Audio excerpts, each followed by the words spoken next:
ছবি ব্যানার্জির লেখা গল্প ভালোবাসার ঘর। ডিভোর্সের 7 বছর পর ঐশী তার প্রাক্তন স্বামী অনিরুদ্ধের ফোনটা ধরে খুব স্বাভাবিক গলায় বলল, এত বছর পর হঠাৎ ফোন করলে কেন? অনিরুদ্ধ বলল, প্রথমেই ধন্যবাদ জানাচ্ছি আমার নম্বরটা ডিলিট না করার জন্য। ঐশী বলল, আমি পরিচিত জনের কোনো ফোন নম্বর অকারণে ডিলিট করি না। আমি এইমাত্র স্কুল থেকে ফিরছি, এখনও চেঞ্জ করিনি। তুমি নিশ্চয়ই আমার খবর নেওয়ার জন্য ফোন করনি। কি বলতে চাও বলো? অনিরুদ্ধ বলল, ঐশী, আমি তোমার সঙ্গে একবার জরুরি দরকারে দেখা করতে চাই।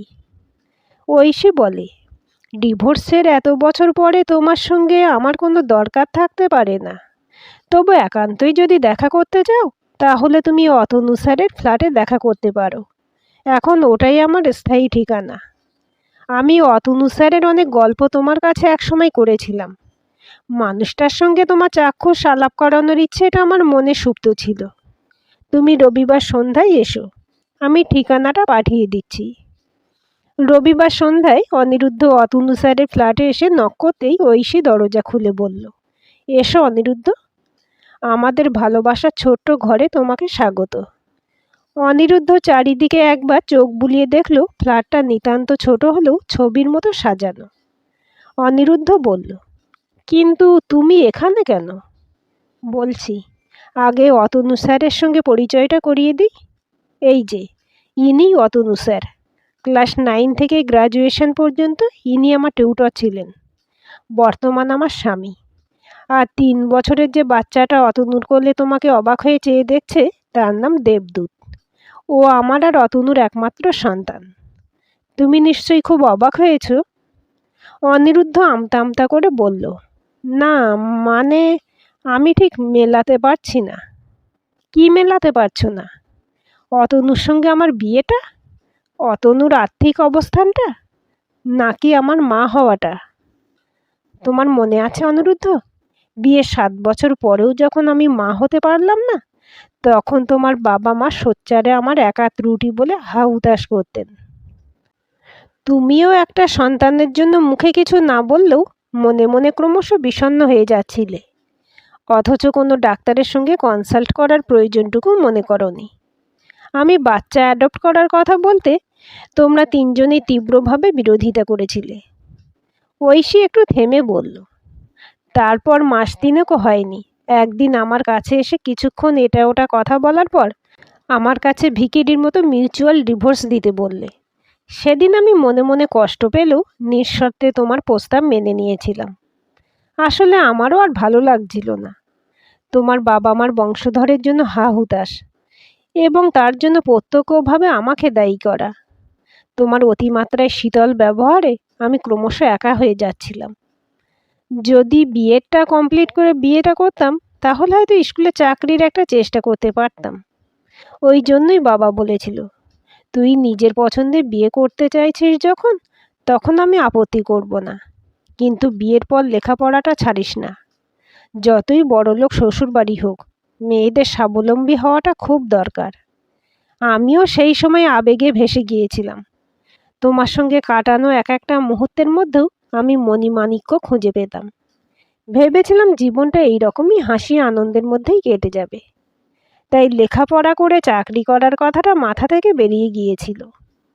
আসলে বাস্তবে জীবনের বাঁকে বাঁকে সমস্যার জটিলতা লুকিয়ে থাকে, সেটা স্বামী স্ত্রী দুজনের মিলিত চেষ্টায় সমাধান করতে হয়।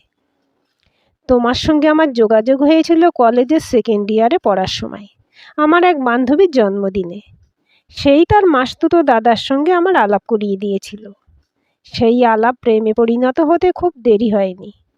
তুমি সেই সময় সদ্য ইঞ্জিনিয়ারিং পাশ করে কলকাতার কোন একটা কোম্পানিতে জয়েন করেছো। তুমি আমাকে বিয়ে করার জন্য এতটাই পাগল ছিলে যে আমার MA পড়া পর্যন্ত অপেক্ষা করনি। কথার মাঝখানে অতনু 3 কাপ কফি আর স্ন্যাক্স নিয়ে এসে বলল, খুকু, এবার তুমি থামো, উনি তোমার কাছে দরকারে এসেছেন। কেন ওনাকে বিব্রত করছো? অনিরুদ্ধ বলল, অতনুবাবু, আমার দরকারটা জরুরি হলেও খুব সামান্য।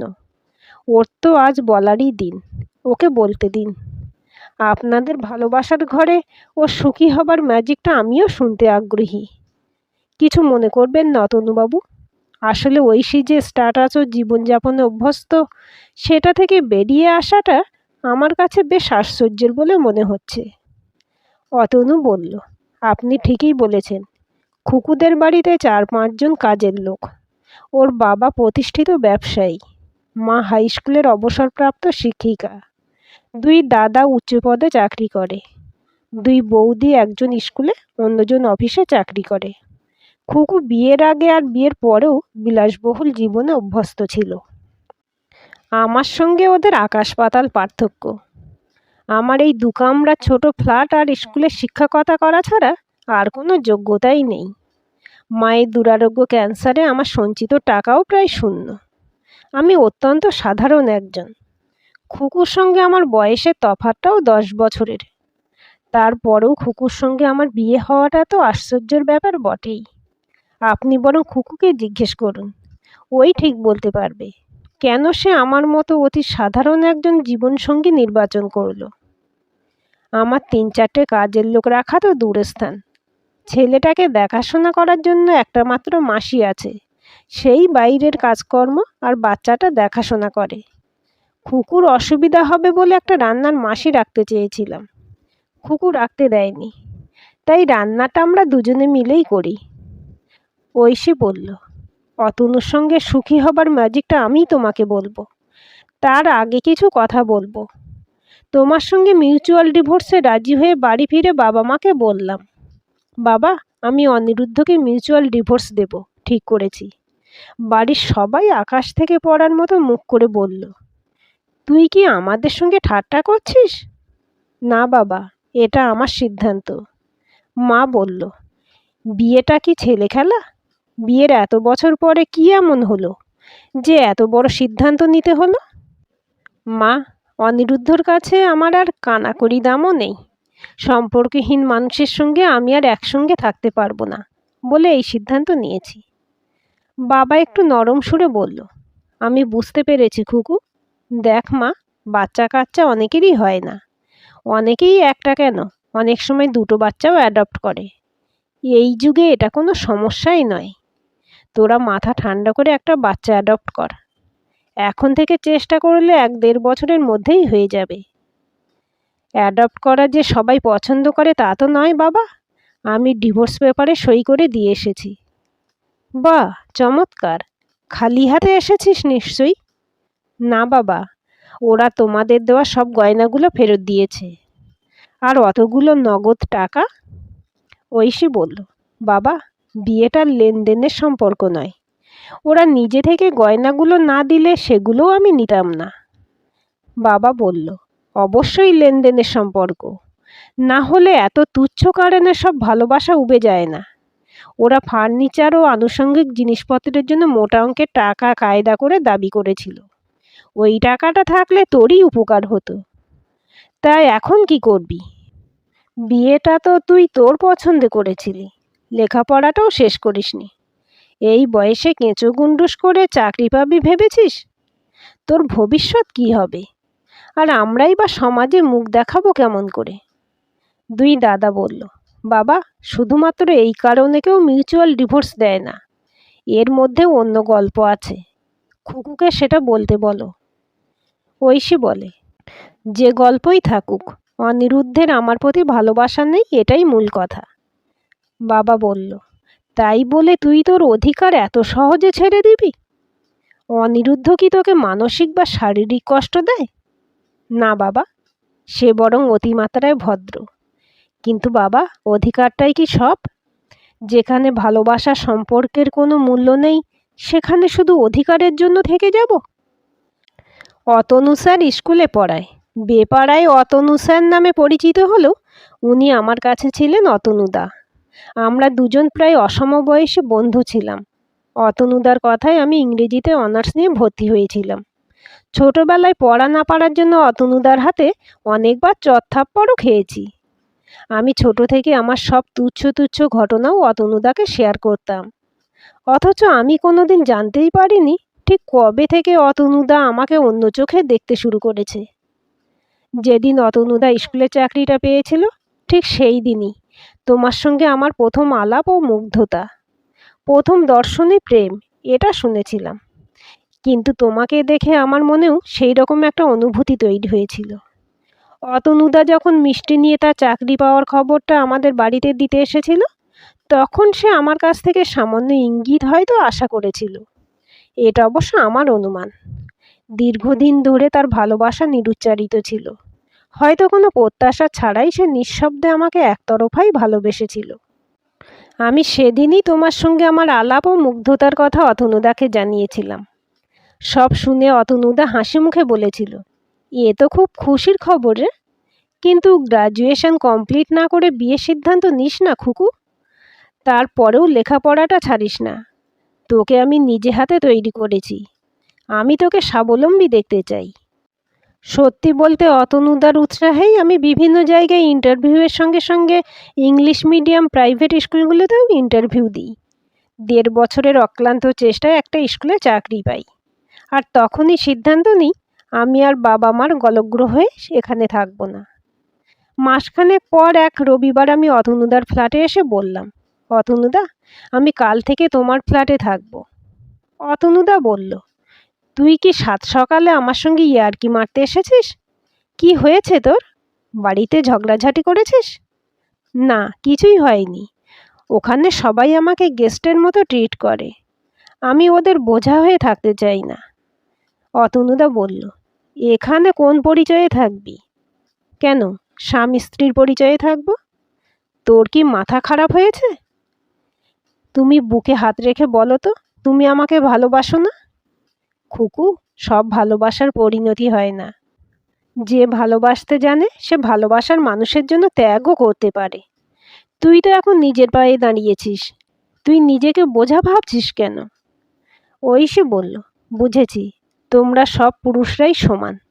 আমার ডিভোর্সের পিছনে বাচ্চা না হওয়াটাও একটা কারণ ছিল। আর ঠিক সেই কারণেই তুমি আমাকে বিয়ে করতে চাও না। তুই আমাকে আজও চিনতে পারিসনি খুকু। তোর এখানে থাকতে সত্যিই খুব কষ্ট হবে। তাছাড়া তুই কি আমাকে ভালোবাসিস? ঐশী বলল, অতনুদা, সত্যিই তোমার ভালোবাসার গভীরতা আগে আমি বুঝতে পারিনি। কিন্তু এখন আমার রবি ঠাকুরের ভাষায় বলতে ইচ্ছে করছে, আমার হিয়ার মাঝে লুকিয়েছিলে, দেখতে আমি পাইনি তোমায়, দেখতে আমি পাইনি। বাহির পানে চোখ মেলেছি, হৃদয় পানে যাইনি। জানো অনিরুদ্ধ, আসলে আমি অতনুর কাছেই শিখেছি নিরুচ্চারিত ভালোবাসাও সমুদ্রের মতো গভীর হয়। সেই ভালোবাসা ত্যাগেও অবিচল থাকে। ওর কাছেই শিখেছি প্রকৃত ভালোবাসা থাকলে খুব সাধারণ জীবনেও সুখী থাকা যায়। আমি নিজে অনুভব করেছি, জীবনে অর্থের প্রয়োজন অবশ্যই আছে, কিন্তু অর্থ, বিত্ত, প্রতিপত্তি একমাত্র সুখের মাপকাঠি নয়। বিয়ের 1 বছর পর যখন আমি কনসিভ করলাম, তখন আমি বিশ্বাসই করতে পারিনি কি করে এটা সম্ভব হলো। অতনু বলল, অসম্ভবে তো কিছু নেই। আসলে তোমাদের অনেক আগেই ডাক্তার দেখানোটা উচিত ছিল। আমার ছেলে জন্মানোর পর বাবা মা তাদের ভুল বুঝতে পেরেছিল। বাবা আমাকে সঞ্চয়ের কিছু কাগজ আর একটা বড় 3 রুমের ফ্ল্যাট কিনে দিতে চেয়েছিল। আমি সবিনয়ে প্রত্যাখ্যান করেছিলাম। শুধু মায়ের কান্নাকাটিতে গয়নাগুলো নিয়েছিলাম। এবার বলো অনিরুদ্ধ, আমার সঙ্গে তোমার কি এমন জরুরি দরকার? অনিরুদ্ধ বলল, ঐশী, আমি তোমার বাচ্চা দেখে একটুও আশ্চর্য হইনি। কারণ আমি অর্পিতাকে বিয়ে করার পর তার জেদেই দুজনে ডাক্তারের কাছে গিয়েছিলাম এবং আমার সন্তানের জন্ম দেওয়ার অক্ষমতার কথাও জেনেছিলাম। আজ আমি তোমার কাছে ক্ষমা চাইতে এসেছি। আমি আমার বাবা মার হয়েও তোমার কাছে ক্ষমা চাইছি। আজ আমি স্বীকার করছি, অর্পিতার সঙ্গে সম্পর্কে আমারই অগ্রণী ভূমিকা ছিল। নিজের ঔরসজাত সন্তানের জন্য আমার আকাঙ্ক্ষা খুব বেশি ছিল। অর্পিতা সব মেনে নিয়েছিল, কিন্তু সে বাচ্চা অ্যাডপ্ট করাতে আগ্রহী ছিল না। আমরা যন্ত্রের মতন জীবন কাটাচ্ছিলাম। মাস 6 আগে অর্পিতা হঠাৎ ম্যাসিভ হার্ট অ্যাটাকে মারা যায়। তার মৃত্যুর পর আমার মনে হয়েছিল, তোমার কাছে ক্ষমা না চাইলে আমি গ্লানিমুক্ত হতে পারবো না। ঐশী বলল, আমি দুঃখিত অনিরুদ্ধ, তবে তোমার ক্ষমা চাওয়ার দরকার ছিল না। তোমার কাছে ভালোবাসা একটা শব্দ মাত্র। তাই তো কত সহজেই তুমি আমার কাছে ডিভোর্স চাইতে পেরেছিলে। আসলে আমাদের মধ্যে কোনো ভালোবাসার বন্ডিংই ছিল না। তোমার অক্ষমতার কথা আমি আগে জানলেও কখনো তোমাকে দায়ী করার কথা, তোমাকে ছেড়ে আসার কথা ভাবতেই পারতাম না। এবার তুমি এসো অনিরুদ্ধ। আজকের গল্পটি কেমন লাগলো কমেন্ট করে জানাবেন। ভালো লাগলে লাইক, হাইপ, শেয়ার করবেন। আর চ্যানেলটি সাবস্ক্রাইব করে বেল আইকনটি ক্লিক করে রাখতে ভুলবেন না।